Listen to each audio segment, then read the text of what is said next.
Assalamualaikum warahmatullahi wabarakatuh. Salam sejahtera untuk kita semua, teman-teman yang saya cintai. Sesi kali ini saya akan menjelaskan tentang 3 ide besar dalam spiritualisme Islam. Berbicara tasawuf pada hari ini terlihat begitu ramai, begitu semarak, terutama dalam video-video dan medsos-medsos yang beredar di sekitar kita. Banyak orang yang masih memperdebatkan tentang otentisitas ajaran tasawuf. Sesi ini saya tidak akan menjelaskan tentang itu semua, tapi dalam pandangan saya ada 3 ide besar dalam tasawuf tersebut. Pertama, apa yang disebut konsep ittihad. Ittihad ini ada pada gagasannya sang sufi besar Abu Yazid Al-Bustami, wafat tahun 874 Masehi. Ittihad kita tahu satu proses pengosongan ego pada seseorang, sehingga ketika ego seseorang itu tiada, maka dia menaik kepada Allah, menyatu dengan Allah Subhanahu wa Ta'ala. Sehingga pada saat terjadinya keadaan ittihad tadi itu, Abu Yazid Al-Bustami mengatakan, Subhani subhani ma'azamu sa'ni. Dia memuji dirinya, maha suci aku. Jadi bukan maha suci Allah, tapi maha suci aku.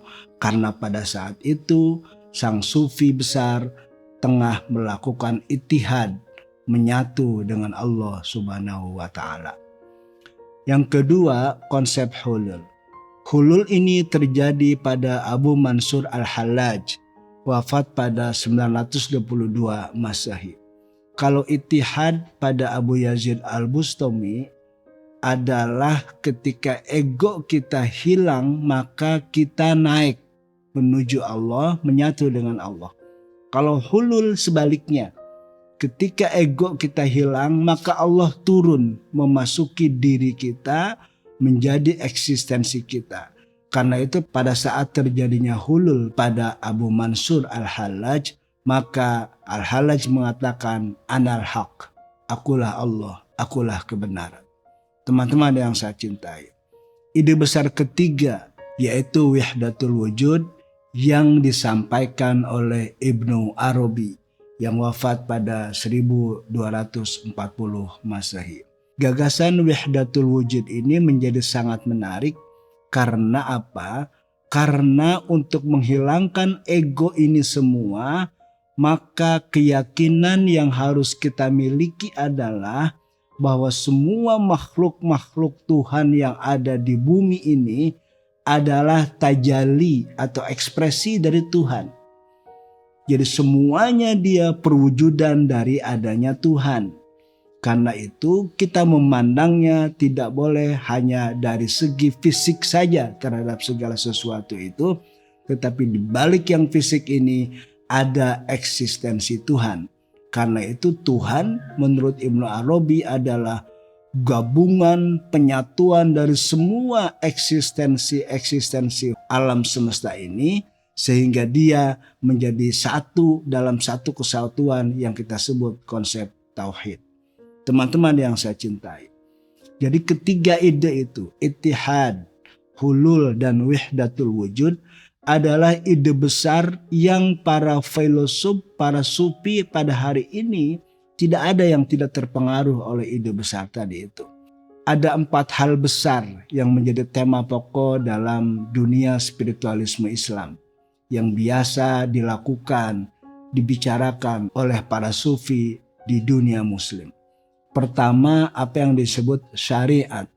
Syariat adalah hukum fisik, hukum bagaimana kita bermasyarakat, hukum bagaimana kita melakukan ibadah-ibadah yang secara fisik harus memenuhi syarat-syarat tertentu. Kalau kita mau sholat, kita harus punya wudhu, kita harus menutup aurat, lalu pakaian yang digunakan untuk menutup aurat tersebut harus suci, harus bebas dari najis, dan seterusnya dan seterusnya. Sesuatu yang bisa dilihat, sesuatu yang bisa kita lakukan secara fisik. Itu yang disebut syariat. Yang kedua, tarekat. Tarekat artinya sama sebetulnya dengan syariat, yaitu jalan. Tetapi syariat itu diandaikan dengan jalan raya, road. Tapi kalau tarekat itu jalan kecil yang jelas menuju ke tempat spesial. Maka dalam bahasa Inggris disebut path, jalan kecil.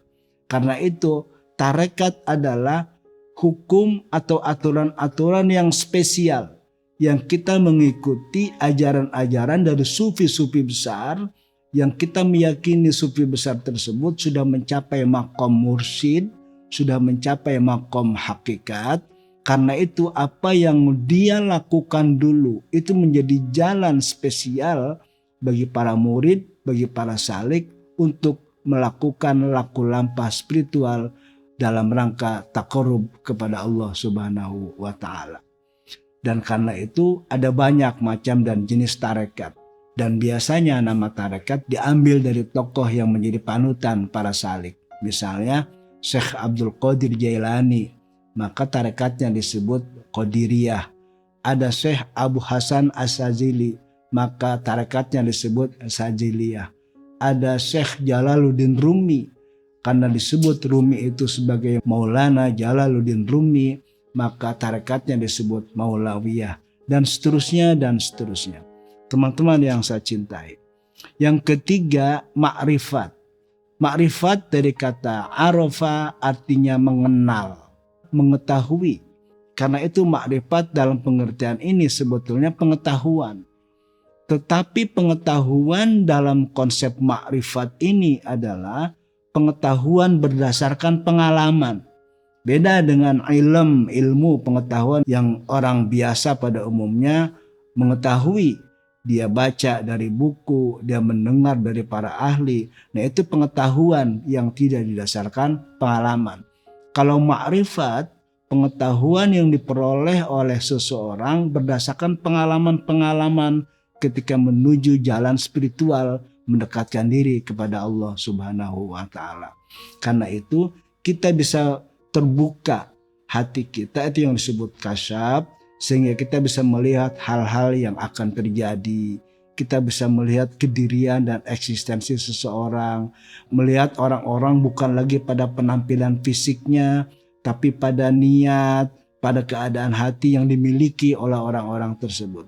Karena berdasarkan orang-orang yang telah mencapai maqam ma'rifat ini, dia telah mengenal Allah dengan pengalamannya.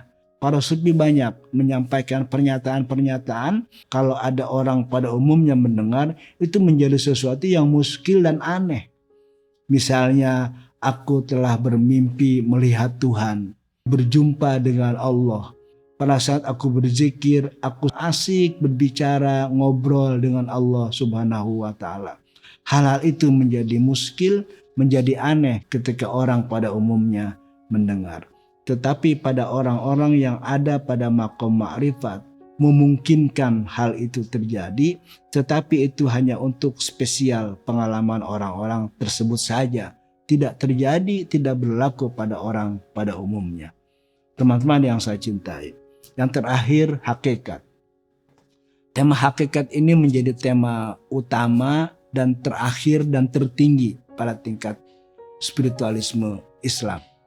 Karena Allah itu dipandang oleh para ahli sebagai sumber dari segala yang ada ini. Dialah hakikat dari semua yang ada ini. Karena itu biasanya Al-Quran yang dikutip oleh para sufi ketika bicara soal hakikat ini adalah huwal awalu wal akhiru wal zahiru wal batinu. Huwal awalu, Tuhan adalah awal. Dia disebut awal karena segala sesuatu ini yang ada di bumi ini adalah berasal darinya. Dan dia disebut akhir karena semua makhluk hidup di dunia ini akan kembali kepadanya. Jadi huwal awalu wal akhiru, Tuhan adalah asal dari segala sesuatu dan Tuhan adalah akhir atau tujuan atau tempat kembali segala sesuatu.